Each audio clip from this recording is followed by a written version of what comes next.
புதுக்கோட்டையிலே மிகப்பெரிய பாசன ஏரியான கவிநாடு கண்மாய்க்கு தண்ணி கொண்டு போகிற முயற்சியை சீரமைக்கிற வேலைகளும் கடந்த 2 மாதமாக பண்ணிகிட்டு இருக்கோம். மே 12ஆம் தேதியிலேருந்து.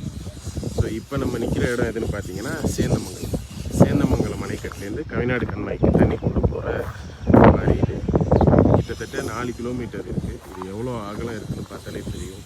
ஸோ இந்த வாரி நம்ம சீரமைச்சிட்டு இருக்கப்போ தான் இதோட ஒரு இடத்துல அந்த கல்வெட்டு கிடச்சிது. 6ஆம் நூற்றாண்டு கல்வெட்டு கிடச்சிது. ஸோ அந்த கல்வெட்டில் கூட ஸ்ரீ அலரிக்கூன் அப்படின்னு எழுதி இருக்குதுன்னு சொன்னாங்க. ஸோ இங்கே பார்த்தீங்கன்னா தெரியும் எப்படி சர்ஃபேஸ் இருக்குது அப்படின்ட்டு. ரொம்ப ஹார்ட் ராக் சர்ஃபேஸு, பாறைகள் தான் இருக்குது. ஸோ இதை தாண்டி தண்ணி கவிநாடு கண்மாய்க்கு போகுது. ஸோ அங்கே எங்கே ஒரு இடத்துல இந்த மாதிரி பாறைகள் இருக்குது.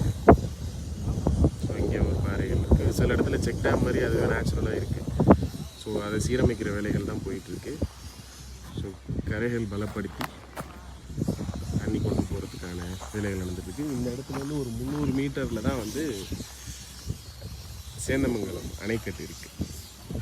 ஸோ அந்த அணைக்கட்டு நிரம்பி அதுலேருந்து வர சர்ப்ளஸ் வாட்டர் கவிநாடு கண்மாய்க்கு போகும். கவிநாடு கண்மாய்க்கு இன்னும் 2 இடத்துல இன்லெட் இருக்குது. அந்த இன்லெட் வேலைகள் முடிஞ்சிருச்சு. ஸோ அந்த தண்ணியை சேர்த்து கவிநாடு கண்மாய் நிரப்பி அதுலேருந்து ஒரு 21 கிலோமீட்டர் அவுட்லெட் போய் நிறைய கிராமங்களுக்கும் நிறையா ஏரி குளங்களுக்கும் தண்ணி கொண்டு போயிட்டுருக்கோம். ஸோ அந்த அவுட்லெட்டுக்கான வேலைகளும் நடந்துகிட்ருக்கு. இதை தாண்டி சனிக்கிழமையிலேருந்து குறுங்காடுகள் அமைக்கிற பணியும் உள்ள தூர்வாடுற பணி வேலைகளும் ஆரம்பிக்க போகிறோம்.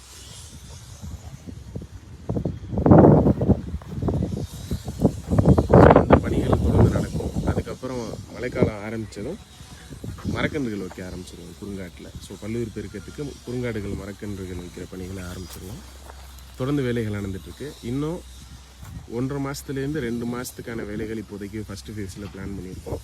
ஸோ அந்த ஃபஸ்ட்டு ஃபேஸ் ஆஃப் ஒர்க்கில் டோட்டல் இன்லெட் ஒர்க் முடிஞ்சிடும், அவுட்லெட் ஒர்க் ஃபுல்லாக முடிஞ்சிடும், ஏரிக்கான கரைகள் முடிஞ்சிடும், குறுங்காடுகள் முடிஞ்சிடும், குறுங்காட்டில் மரக்கன்றுகளும் முடிஞ்சிடும்.